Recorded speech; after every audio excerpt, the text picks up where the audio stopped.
Bismillahirrahmanirrahim. Assalamualaikum warahmatullahi wabarakatuh. Alhamdulillah, Alhamdulillah kita semuanya bisa berjumpa lagi dalam kesempatan kali ini.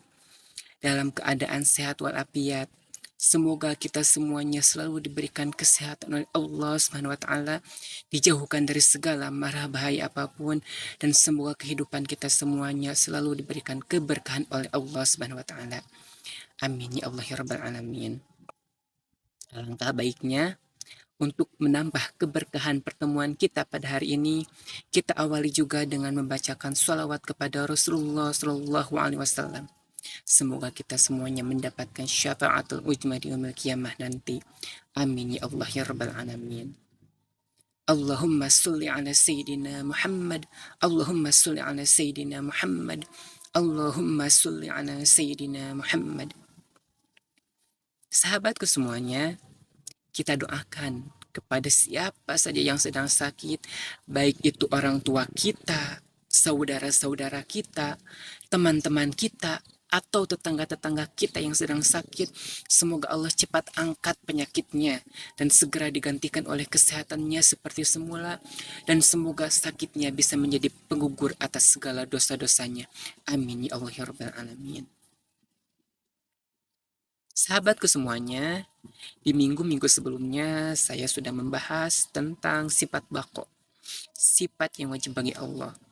Baqo itu kekal, yang artinya bahwa Allah itu tidak akan ada akhirnya, abadi. Dan Allah juga memiliki sifat qidam, yang artinya terdahulu, tidak ada awalnya. Ada 8 perkara yang memang tidak akan hancur, abadi. Tapi 8 perkara itu tidak memiliki sifat qidam. Bukan berarti qidam sifatnya Allah ya. Jadi bukan berarti 8 perkara itu tidak ada awalnya. Walaupun abadi 8 perkara itu, tapi 8 perkara itu ada awalnya. Karena 8 perkara itu adalah makhluknya Allah. Sedangkan makhluk adalah yang diciptakan Allah. Apapun yang diciptakan Allah itu pasti baru. Jadi 8 perkara ini baru termasuk makhluknya Allah, tapi 8 perkara ini abadi, tidak akan hancur walaupun kiamat terjadi. Apa saja sih 8 perkara tersebut? Ada yang tahu? Mari kita bahas satu persatu. Yang pertama, yaitu arsy.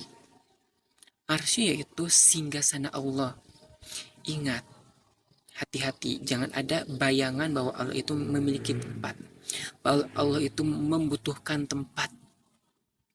Jangan ada bayangan seperti itu. Allah itu beda dengan makhluknya yang membutuhkan tempat. Dan Allah itu bukan makhluk. Tidak ada yang menyerupai Allah. Ingat, jangan ada bayangan Allah itu membutuhkan tempat. Singgasana di sini yaitu membuktikan bahwa keagungan Allah, kebesaran Allah, keesaan Allah, Allah itu sangat maha tinggi, raja.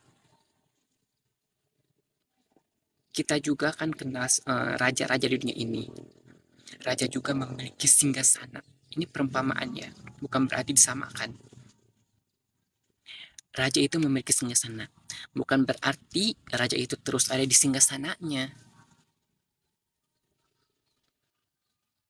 Raja itu makhluk, tapi raja membutuhkan tempat.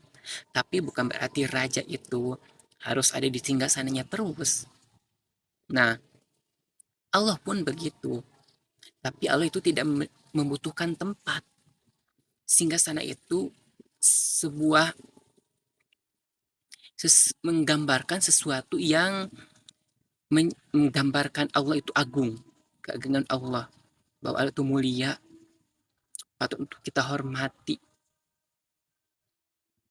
Apa dalil yang menjelaskan tentang arsy?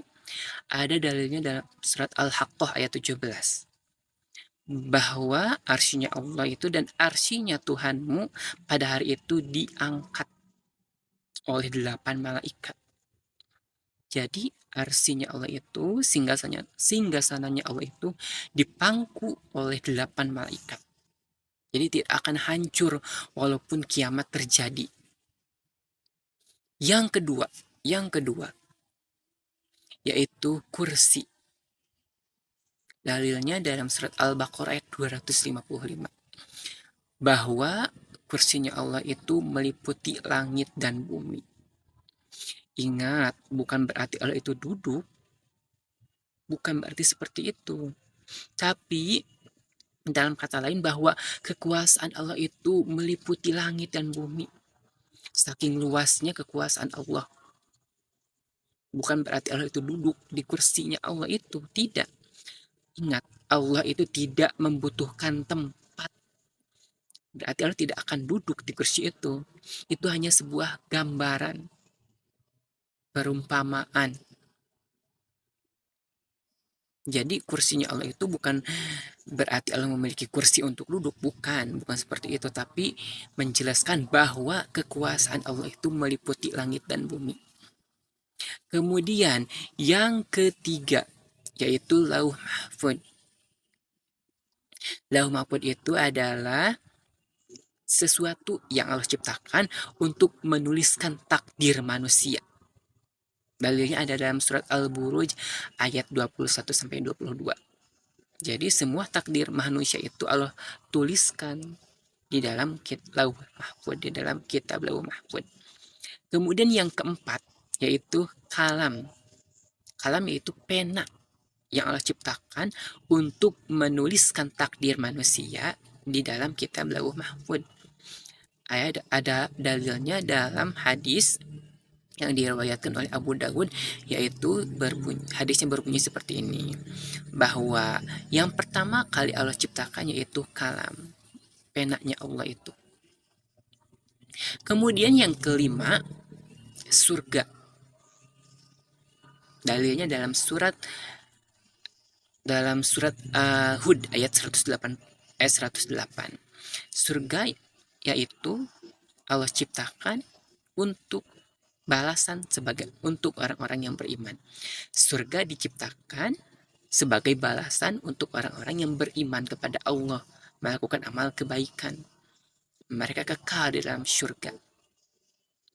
Kemudian yang keenam yaitu neraka. Dalilnya ada dalam surat Al-Baqarah ayat 39. Neraka yaitu suatu tempat yang Allah ciptakan sebagai balasan bagi orang-orang yang tidak beriman kepada Allah dan melakukan keburukan. Kemudian yang ketujuh, ruh. Ruh itu tidak akan hancur. Walaupun manusia mati, kita mati, tapi ruhnya tidak akan mati. Ingat, ruh itu tidak akan mati. Akan tetap abadi. Ruh itu akan tetap abadi. Allah tetap tidak akan menghancurkan ruh itu. Walaupun jasad yang dikubur itu jasad, sedangkan ruh itu ada Allah simpan di suatu tempat dan tidak akan hancur. Dalilnya Az-Zumar ayat 42. Kemudian yang kedelapan, tulang ekor. Tulang ekor pun tidak akan hancur. Manusia itu memiliki tulang ekor, dan tulang ekor tersebut tidak akan hancur sampai hari kiamat. Karena dalam sebuah hadis yang diriwayatkan oleh Imam Bukhari dan Imam Muslim menyebutkan bahwa manusia itu, setiap anak Adam akan dimakan tanah, dikubur di dalam tanah, dan akan hancur, kecuali tulang ekor. Manusia itu akan diciptakan dari tulang ekor tersebut dan akan disusun kembali darinya, dari tulang ekor tersebut. Jadi tulang ekor ini akan abadi, tidak akan hancur. Jadi 8 perkara ini tidak akan hancur walaupun kiamat terjadi.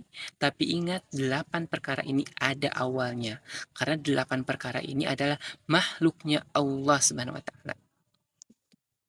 Jadi kesimpulannya, 8 perkara yang tidak akan hancur ini, yang pertama arsy, yang kedua kursi, yang ketiga lauhil mahfud, yang keempat kalam, yang kelima surga, yang keenam neraka, yang ketujuh ruh, dan yang kedelapan tulang ekor. Semoga ada manfaatnya pembahasan kali ini. Kurang lebihnya mohon maaf. Wallahu muwaffiq ila aqwamit thoriq. Wassalamualaikum warahmatullahi wabarakatuh.